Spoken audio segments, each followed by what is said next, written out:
Welcome बच्चों। आज हम बीएससी पार्ट फर्स्ट के मैकेनिक्स का यूनिट 3 का क्वेश्चन नंबर सॉल्व करेंगे 3। केपलर के नियम लिखे। ये वीडियो नंबर 3 है। इससे पहले मैं 2 वीडियो बनाए हैं, जरूर देखिए और जरूर देख लीजिएगा। पता है मुझे कितने पढ़ते हैं सारे, बस वीडियो को फट से देख लेते हैं और हो गई पढ़ाई। प्लीज वीडियो देख लेना, बहुत जरूरी है। देख ही लेना, समझे? मुस्कुरा दो ना। केपलर के नियम को समझने के लिए सबसे पहले बताऊं, देखो ये एक नियम जो है ना, ये सौर मंडल में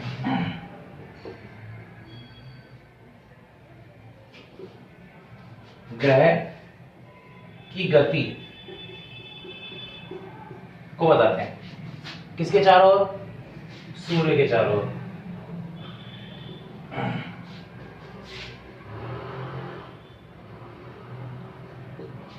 सूर्य के चारों ओर होने वाली गति को बताएंगे।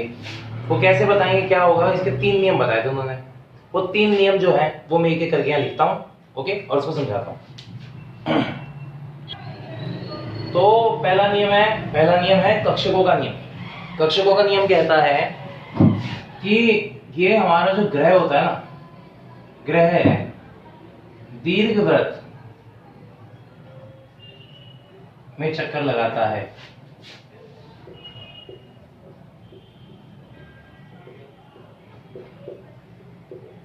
ठीक है, ग्रह दीर्घवृत्त में चक्कर लगाता है, ये वो बताता है। अब इसका पूरा स्टेटमेंट क्या है वो लिख देता हूं मैं।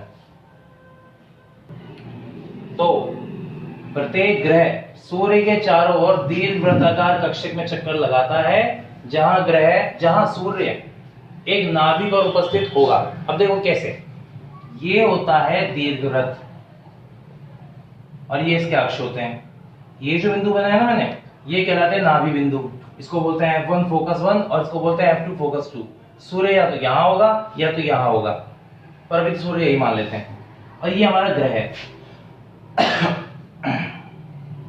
तो ये ग्रह हो गया और ये सूर्य हो गया।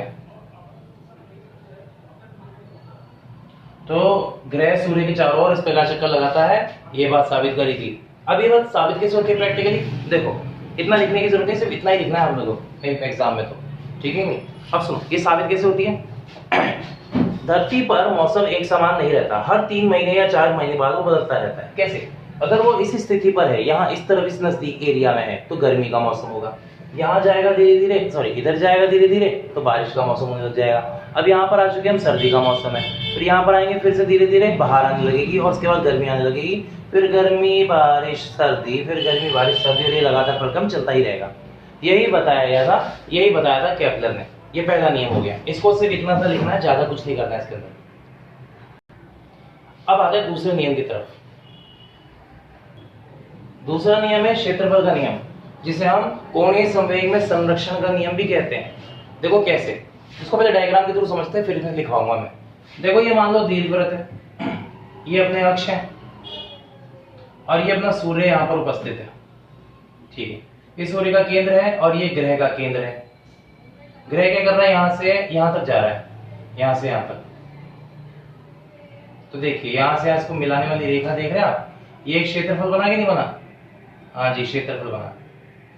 इस क्षेत्रफल को कहूंगा dA1 और इसका जो समय लगा वो है dt1। ठीक है जी, सेम टू सेम इसी ग्रह ने थोड़ा सा आगे बढ़ गया और यहाँ आ गया, वो यहाँ से यहाँ चला गया, अब ये यहाँ से यहाँ मिलता है। अब क्षेत्रफल ये होगा।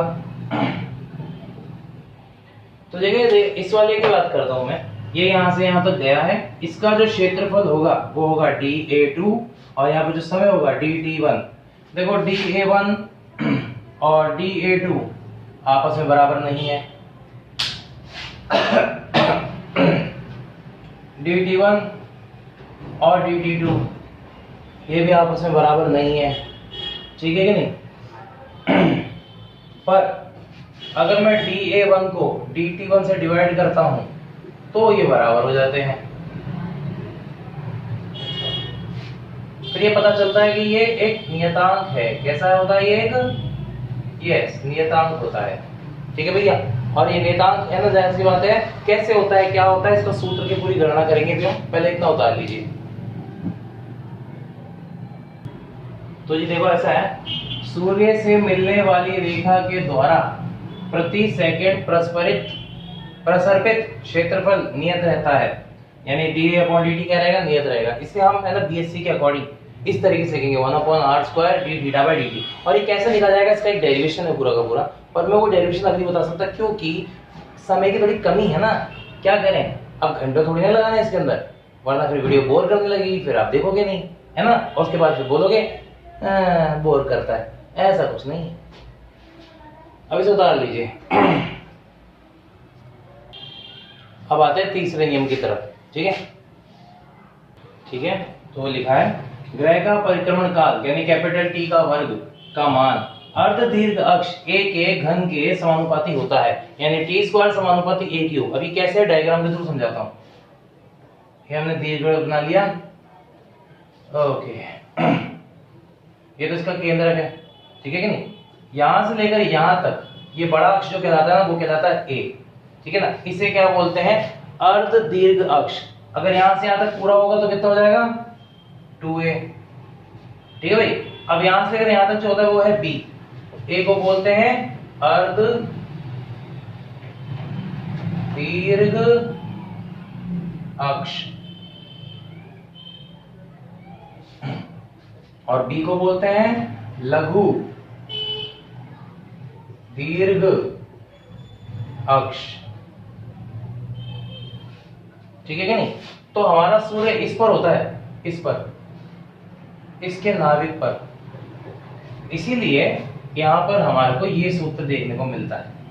तो ये तीनों के तीनों क्वेश्चन है, बस एक सिंपल सा क्वेश्चन पूछा गया था, नियम लिखने हैं तो सिर्फ नियम लिखने हैं, ठीक है। अगर वो कहे नियम को समझाइए तो इसके अंदर के डेरिवेशंस को भी अच्छे से समझना पड़ेगा और फिर एक एक चीज को लाइन से समझना पड़ेगा। अब मैं आपको केपलर से जुड़ी एक आखिरी बात बता दूं, जितना था ये तो लिखने का काम हो गया।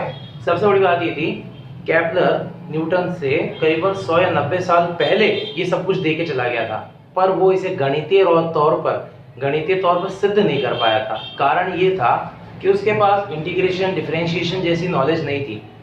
हाँ, न्यूटन को क्या लगा, न्यूटन को लगा कि भाई यहाँ पे कुछ ऐसा गणित में कमी है, मैं पूरी कैलकुलेशन नहीं कर पा रहा हूँ, इसलिए उसने नई गणित की खोज निकाली, समाकलन अवकलन। ये उसी की देन है। अगर सामने होता तो मुझे लगता है आप उसे गला दबा के मार देते, परंतु अभी ऐसा कुछ मत करना, अगला कोई वरना कर नहीं पाएगा ऐसा कुछ भी। तो भाई साहब देखो, न्यूटन ने जो कह दिया सो कह दिया, हो गया। केपलर उससे 100 साल पहले, लगभग 90 साल पहले ये बात कह के खत्म हो गया था। बस वो साबित नहीं कर पाया क्योंकि उसके पास गणितीय तौर पर पूरी नॉलेज नहीं थी, बस, ठीक है। जबकि न्यूटन ने इसे एक एक चीज साबित की है, उसके बारे में एक अलग वीडियो बन सकती है, ठीक है ना। तो आज की वीडियो यहीं पर समाप्त होती है। कोई भी डाउट हो सीधा पूछ सकते हैं। Okay bye.